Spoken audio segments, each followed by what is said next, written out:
자, 지난 시간에 과제 냈던 부분에 대해서 해제 강의를 먼저 하고, 그 다음에 이제 5회차 수업을 진행하겠습니다. 그래서 이제 논제 4번은 이제 성균관대학교에서 출제됐던 문제여서, 내용상으로 봤을 때는 산화은원 부분하고 이제 관련 있고, 뭐 이온화 에너지, 이제 그런 내용이다라고 생각하시면 돼요. 그래서 이제 1번 문제를 보시면, 이제 아주 간단한 문제여서, 그 질량수하고 뭐 동위원소 이제 그런 관계다라고 보시면 돼요. 그래서 이제 먼저 보시면은 일단 어떤 x라는 이제 원소가 있었을 때 그 x라는 원소를 기준으로 했을 때 우리가 이제 이 아랫부분에는 이제 뭘 쓰냐면 원자 번호. 근데 이제 원자 번호는 보통 봤을 때 뭘 의미하냐면 양성자의 수를 의미하고, 그 위에 써 있는 값은 이제 보통 이제 질량수다라고 보는 거여서 질량수는 이제 중성자 수에다가 양성자 수를 이제 합한 거다라고 보시면 돼요. 그래서 이제 문제에서 보시면 원자 번호가 26번인 철이 있다. 그 원자 번호가 26번이니까 결국엔 양성자 수가 이제 26개다라는 의미겠죠.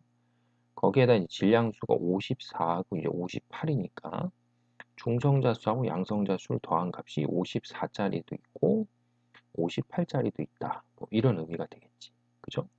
그래서 이제 그런 그 두 종류의 동위원소로 이루어져 있는데, 동위원소의 함량비가 1대1이다 라고 했을 때 그 시료 안에 철 1몰에 있는 중성자의 개수를 몰 단위로 이제 추론하시오. 이런 문제예요. 그럼 일단 이제 먼저 그 각각의 원자 하나를 기준했을 때 중성자가 몇 개 있는지를 먼저 이제 계산해야 되겠지. 그래서 첫 번째는 이제 그 질량수가 54짜리인 경우는 원자 번호는 변하는 게 아니니까 26이면 그걸 빼면 중성자 수는 이제 28개다라고 보시면 되겠고, 그 다음에 이제 58짜리는 원자 번호가 26이니까 빼면은 질량 중성자 수가 이제 32개다. 뭐 이렇게 표현할 수 있겠죠. 근데 이제 이 시료 안에 철 1몰이 이제 1대1의 결국 함량비로 존재한다라고 이제 표현했기 때문에 요놈들 이제 각각이 몇 몰씩 존재한다라고 생각하면 되냐면 얘네들이 0.5몰씩 존재한다고 생각하시면 되겠죠.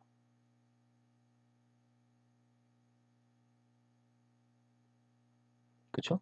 1대1이 비니까. 그래서 철 1몰 중에 각각이 0.5몰씩 존재하니까, 그럼 결국 0.5몰씩 존재한다는 거에 이제 중성자의 개수를 몰 단위로 추론하시오라고 했으니까는, 음, 첫 번째 경우에는 0.5 곱하기 얼마를 하시면 되냐면 28을 하면 되고, 두 번째 경우에는 이제 얼마 곱하기 0.5 곱하기 31을 해서 이제 두 개를 합하면 그게 이제 거기 안에 포함되어 있는 그 전체 중성자의 개수다. 이렇게 보시면 되겠죠. 됐죠? 자, 그 다음에 두 번째는 알루미늄을 얘기를 하고 있어요. 알루미늄. 그럼 알루미늄이 이제 AL 얼마니까? 3 플러스란 말이에요. 3 플러스. 이온을 하면. 그럼 결과적으로 얘는 이제 전자를 총 몇 개 잃어버릴 수 있냐면 3개 잃어버리면 이제 가장 바깥의 전자 배치가 이제 누구를 갖냐면 네온의 전자 배치를 갖겠지. 그래서 이제 문제에서는 그 알루미늄을 놓고 봤을 때 이온화 에너지가 이제 순차적으로 이제 진행될수록 왜 커지냐?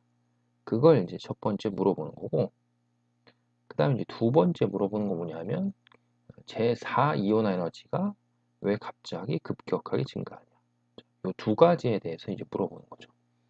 그래서 이제 순차적 이온화 에너지가 커진다라는 개념은 이제 뭘 갖고 설명하는 게 합리적이냐면 가려막기 효과를 갖고 설명하시면 되겠죠. 그래서 이 전자를 하나하나씩 뭐 하는 거야? 잃어버릴 때마다 가려막기 효과, 그치? 가리는 효과가 뭐 하는 거야? 줄어드는 거죠.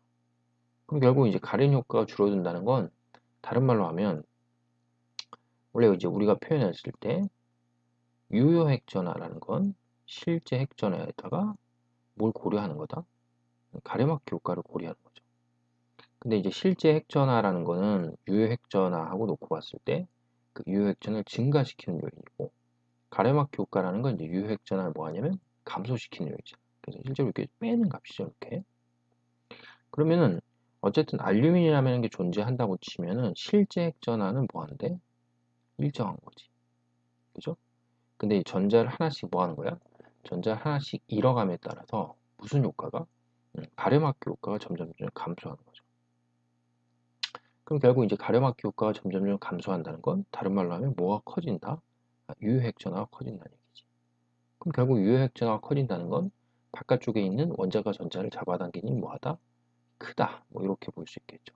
그렇기 때문에 이제 전자를 하나씩 뗄 때마다 순차적 이온 에너지는 점차적으로 커진다. 이렇게 생각을 하면 되겠지.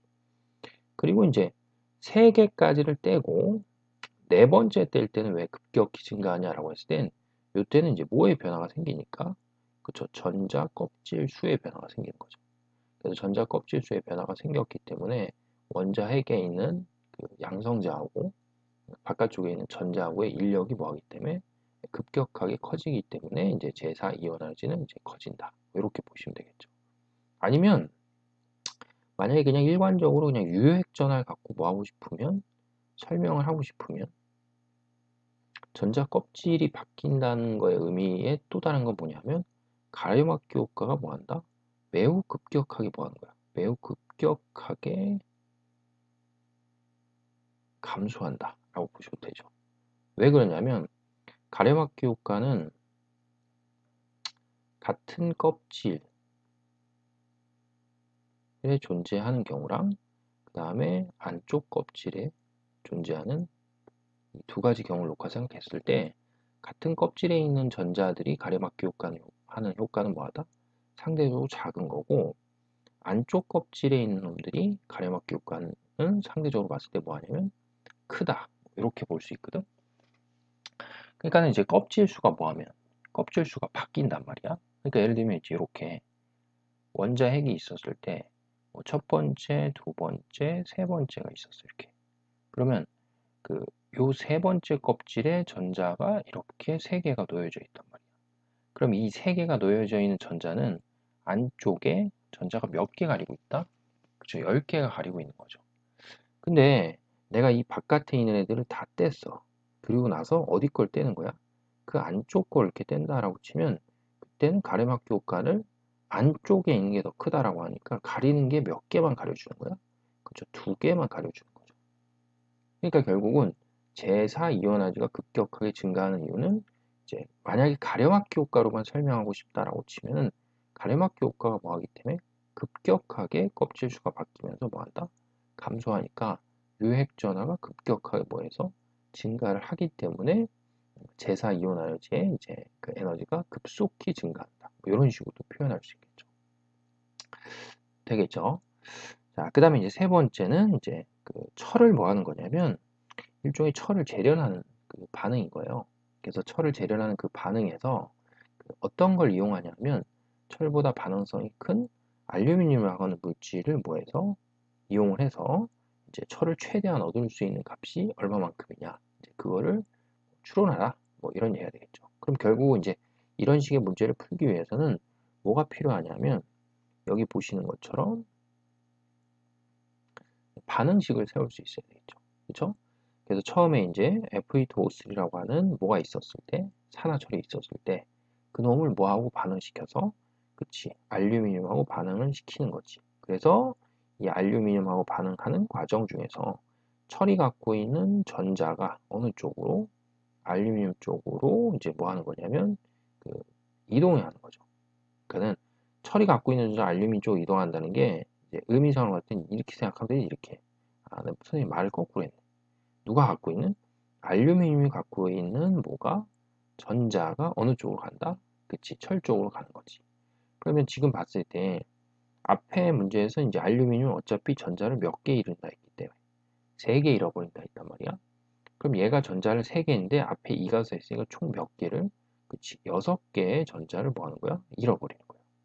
그럼 이제 철은 보통 이제 2 플러스일 수도 있고 3 플러스일 수도 있는 거잖아. 근데 이제 여기서 상에서 봤을 때 F2O3라고 했을 때 어차피 이게 이제 이온 결합이라고 생각을 해보면 산소가 이제 2-니까 철이 이 경우에 이제 몇 플러스가 된다?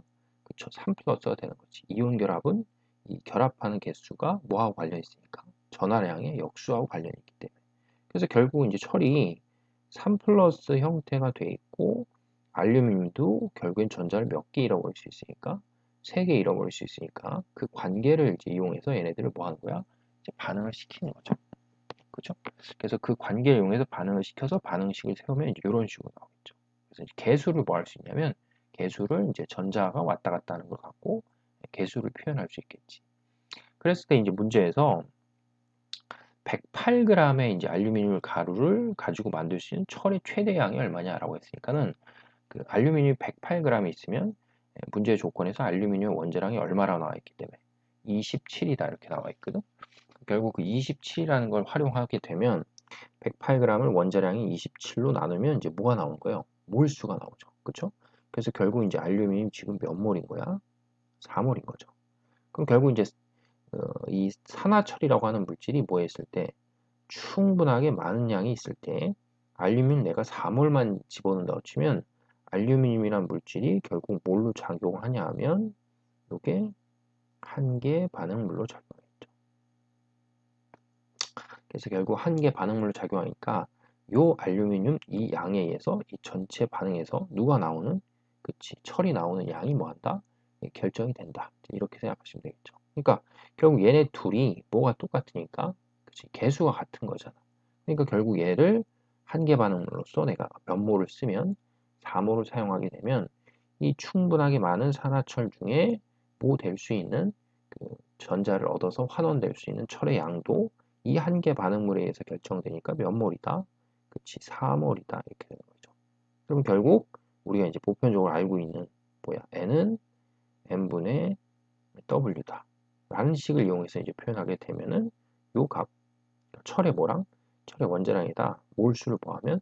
곱하면 그게 뭐한다? 내가 얻을 수 있는 철의 최대량이다. 그러니까 결국 이 문제를 낸 사람에서 이 최대량의 의미라는 게 결국에는 한 개 반응물에서 최대량이 뭐 하는 거야? 결정이 된다 이거죠. 그래서 요새 너무 그 코로나 때문에 거의 대부분 지금 온라인 강의 수업을 하고 있어서 선생님 지금 촬영하는 시간이 12시 57분이거든. 그래서 약간 상태가 별로 좋지가 않아요. 좀 이해를 해주세요, 그거를. 자, 그 다음에 마지막 이제 네 번째. 네 번째는 이제 그 철의 산화물 중에 흔히 발견되는 철이 이제 여기서 보는 것처럼 이렇게 종류가 이렇게 세 개가 있대요. 그럼 그렇게 세 개가 있는데 이들 철 산화물이 철로 환원되는 반응은 뭐 할 수 있냐면 전기 에너지가 뭐 하냐면 저장되는 어떤 장치로서 활용이 될 수 있다. 이렇게 지금 설명하고 있어요. 그럼 결국 전기 에너지를 저장한다는 거는 어떤 식으로 생각을 하는 게 좀 편하냐면 이 산화철이라고 하는 놈들이 종류가 세 가지가 있는데 얘네들이 전기 에너지를 저장한다는 건 모돼서 환원이 되면서 전자를 뭐한다? 얻으면서 전기 에너지를 저장한다. 이렇게 이제 좀 생각을 하시면 돼요. 그러면 이제 앞에서 뭘 내가 이제 가르쳐 줬냐면 그 산화환원 반응식을 세우는 방법을 이제 가르쳐 줬단 말이야. 그죠? 그래서 그 세우는 방법 중에 하나가 요거였거든. 보이시죠? 여기 지금 써 있는 것처럼. 그래서 일단은 그때 했던 것 중에 뭐냐 하면 어떤 산화환원 반응이 있으면 그걸 이제 산화되는 반응이랑 이제 환원되는 반응으로 뭐한다? 일단 나눠 놓는 거지. 그쵸? 그러고 나서 이제 여러 가지 방법을 써서 이제 개수를 뭐 하는 거야? 맞추는 연습을 했었죠. 그래서 이제 이 문제는 첫 번째 걸 해보면 산화철이라는 게 있단 말이야. 그럼 그 산화철이라는 게 뭐가 됐어? 그럼 철이 됐어. 그쵸? 그럼 산화철이라는 게 철이 됐을 때 보통 이제 앞에서 설명할 때 이제 산소의 개수를 뭘로 맞춘다? 물로 맞춘다 이렇게 얘기했지. 그래서 이렇게 해서 이제 뭘로 맞췄어? 물로 맞췄어요. 그럼 이제 누구의 개수가 안 맞으니까, 그치? 수소의 개수가 안 맞으니까 그걸 이제 수소 이온으로 맞추는 거죠. 그러고 나면 뒤에가 뭐기 때문에 뒤에가 중성이니까 앞에도 중성이 되기 위해서 뭘 이용해서 그치? 전자를 이용해서 개수를 맞춘다 이렇게 설명했죠. 그러니까 결국 여기가 전자가 몇 개가 전자를 얘가 두 개를 얻을 수 있다. 이런 식의 논리로 생각하시면 되겠죠. 그럼 동일한 논리로 얘네들 다 반응을 다 세운다고 치면 결국엔 얘가 1몰 있을 때 그 다음에 전자를 얼마? 2몰 저장할 수 있고 그치?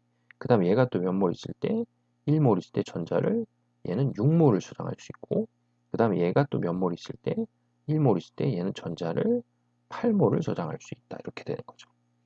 그래서 이제 문제에서 구하라는 게 뭐냐면 이 환원 반응에서 철산화물의 이제 무게하고 이제 가로치고 질량이라고 써놨으니까 무게란 표현보다는 그냥 질량이라 하는 게 낫겠죠. 그래서 결국 의미는 단위 질량당 필요한 전자의 개수를 전기에너지 저장량이다 라고 했단 말이야. 그러면 이제 무게당 혹은 질량당 필요한 전자의 개수니까 그 에너지 저장량을 이렇게 표현해 보시면 뭐가 되는 거야? 질량분의 뭐다? 질량분의 이동하는 혹은 저장되는 전자의 양이다. 이렇게 보면 되겠지.